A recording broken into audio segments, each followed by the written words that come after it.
Worketo Worketeuse, bonjour, bienvenue sur cette chaîne où on parle de marketing, de business et d'entrepreneuriat. Je suis Olivier, entrepreneur à Los Angeles. Et aujourd'hui, vu que j'ai l'habitude chaque début de mois de faire un petit rapport sur le mois précédent, c'est l'heure du bilan de décembre 2020. Le mois de 2020, ça n'a pas été forcément le meilleur mois depuis le tout début. On va dire que c'est un mois relativement moyen. Déjà d'une parce que il y a toute une partie du mois où j'étais pas forcément super dispo à cause des fêtes, mais aussi à cause d'un déménagement. Et du coup, comme vous voyez ici, sur le mois de décembre, j'ai malheureusement fait que 6 vidéos.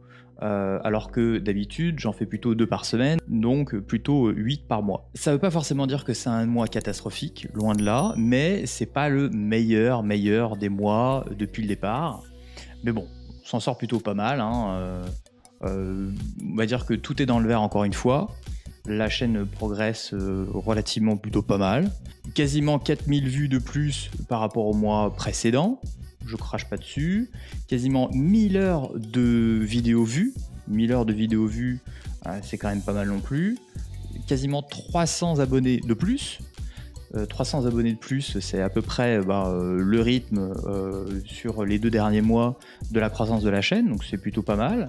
Et puis, évidemment, ce qui vous intéresse le plus, petit coquinou, c'est ce que ça a rapporté. Et ce mois-ci, 91$, et un petit peu, quasiment 10% de moins que le mois dernier, sachant qu'il y a quand même 2 vidéos de moins par rapport au mois dernier aussi.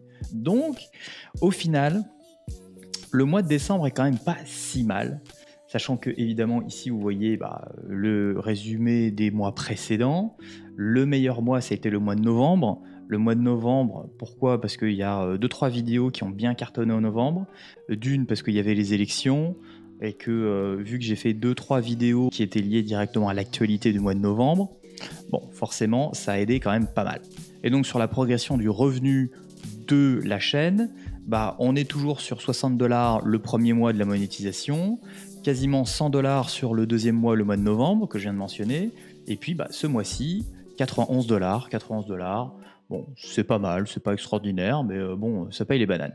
Comme chaque mois, ce qui est intéressant, c'est de voir les vidéos qui ont le mieux performé. Et encore une fois, je me répète, mais chaque mois, la vidéo qui cartonne le plus, c'est la première qui est travailler aux États-Unis, 5 choses à savoir absolument. La vidéo qui commence à dater puisqu'elle a été publiée en novembre 2019. Donc elle a plus d'1 an et elle accumule les vues. Et chaque mois, elle accumule quasiment 1000 vues supplémentaires. Donc c'est vraiment pas mal. Pareil, quasiment pour la deuxième qui est Vivre à Los Angeles, combien ça coûtera en 2020. Est-ce que ça mérite vraiment un petit refresh? Non, parce qu'à mon avis, il suffit juste de changer en 2021 et à mon avis, ça devrait à peu près fonctionner toujours. Et puis en troisième position, comment travailler aux USA et quel visa pour partir travailler aux États-Unis, qui elle, quasiment a 900 vues. Donc le top 3, top 4, on est dans les 900 000 vues sur le mois, ce qui est plutôt pas mal.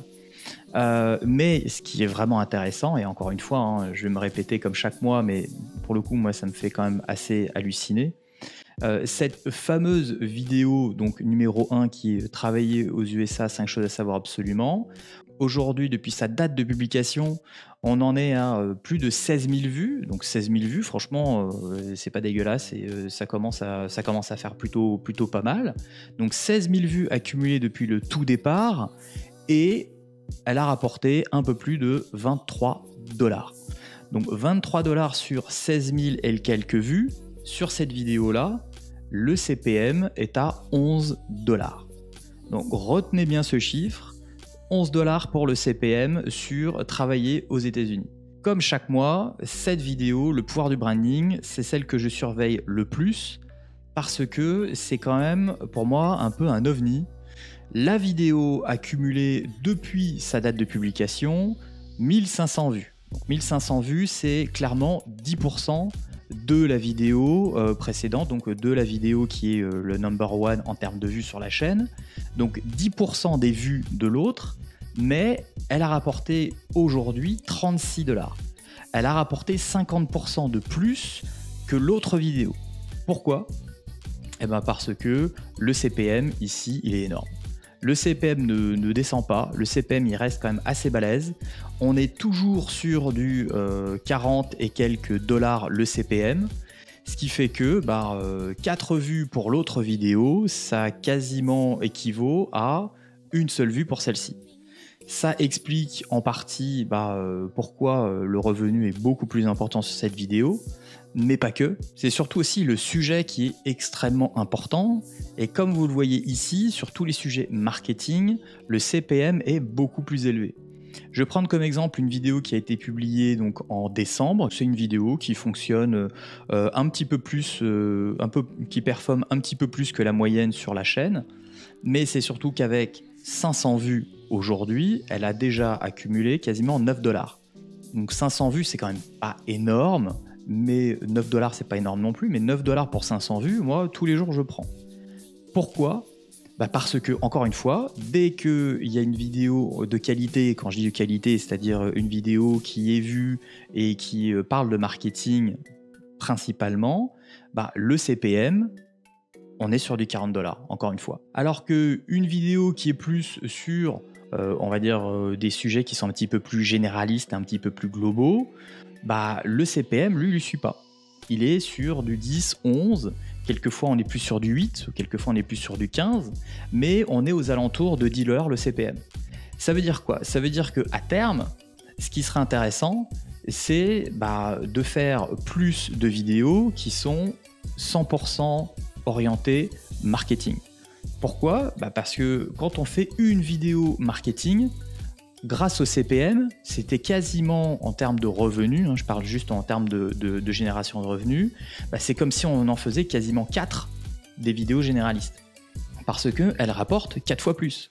Ou plutôt, les vidéos généralistes rapportent 4 fois moins, en tout cas jusqu'à maintenant. Stratégiquement, ça fait plus de sens de partir sur des vidéos qui sont vraiment très orientées marketing, parce que même si les vues sont un petit peu moins importantes, le CPM est beaucoup plus important. Sachant que cette vidéo, comme on voit ici, elle a commencé relativement doucement et elle commence un petit peu à décoller au-dessus de la moyenne. La vidéo sur le pouvoir du branding, comme vous voyez, elle a fait pareil. Elle a commencé doucement et puis là, elle est bien au-dessus de la moyenne de la chaîne. Et donc du coup, si ces deux vidéos continuent à performer bien au-dessus de la moyenne de la chaîne et qu'elles continuent à rapporter de l'argent, c'est banco. Ce qui nous amène à, c'est quoi un petit peu les plans pour le reste de l'année ? Pour vous tenir au courant, parce que pourquoi pas, si ça vous intéresse. Si ça vous intéresse pas, vous pouvez toujours dropper de la vidéo.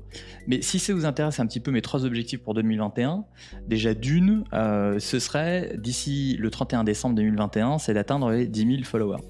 Alors 10 000, ça paraît peut-être m'être un petit peu agressif, sachant qu'aujourd'hui, on est à peine à 2 000.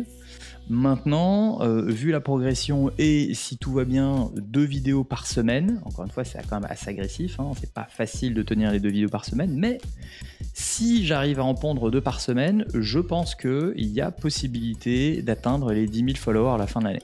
C'est très ambitieux quand même, il va falloir y aller, mais je pense que franchement ça peut le faire. Le deuxième objectif pour cette année, c'est de lancer un vidéo podcast. J'aimerais beaucoup aller un petit peu plus en profondeur dans certains sujets marketing. Et que c'est vrai qu'en l'espace de 5, 10, 15 minutes, c'est pas toujours évident. Donc, de lancer un vidéo podcast et peut-être même d'en faire un podcast audio 100% derrière, ça pourrait permettre de rentrer dans plus de détails sur certains sujets qui m'intéressent et qui certainement vont vous intéresser aussi, d'un point de vue business, mais aussi d'un point de vue marketing. Et donc de faire des formats qui sont un petit peu plus longs, des formats de 20, 30, peut-être 40 minutes. Quelquefois sur YouTube, c'est peut-être des choses qui sont un petit peu imbouffables. N'empêche qu'en format podcast, c'est quand même beaucoup plus digeste. Donc lancer un vidéo podcast en 2021, c'est quelque chose que j'aimerais beaucoup faire. J'y réfléchis. Quand exactement, je ne sais pas, mais le plus tôt sera le mieux. Et puis ça permettrait aussi de pouvoir inviter aussi d'autres personnes, des entrepreneurs comme moi qui sont français et qui travaillent aux États-Unis, pour partager un petit peu leur retour d'expérience avec moi, avec vous, et d'apporter un petit peu plus de valeur que juste mon avis, qui n'est pas forcément l'avis absolu, évidemment, puisque ce n'est que mon avis et je le maintiens. Et puis le troisième, c'est peut-être de faire des lives sur YouTube. On va dire que les lives, ça fait un petit moment que j'y réfléchis. C'est pas toujours facile de trouver le temps, de pouvoir s'organiser, de voir un petit peu comment ça fonctionne, de faire des lives, parce que c'est pas du tout la même chose que de faire des vidéos, de pouvoir les monter en post-prod et de rajouter des choses par-dessus. Le live, c'est un format qui est très très différent, mais ça vous permettrait peut-être aussi d'interagir, de pouvoir poser vos propres questions et de pouvoir interagir directement avec la communauté. Donc faire des lives sur YouTube, c'est quelque chose aussi à laquelle je réfléchis, mais entre les 10 000 followers, le vidéo podcast et en plus les lives, l'année 2021 risque d'être un petit peu chargeuse. Voilà ce que je peux vous dire aujourd'hui sur le bilan de décembre 2020 et les objectifs de 2021. Évidemment, si ça vous a intéressé, le petit pouce bleu, le follow qui va bien, enfin vous connaissez la chanson. Et puis moi je vous dis à très vite dans une prochaine vidéo.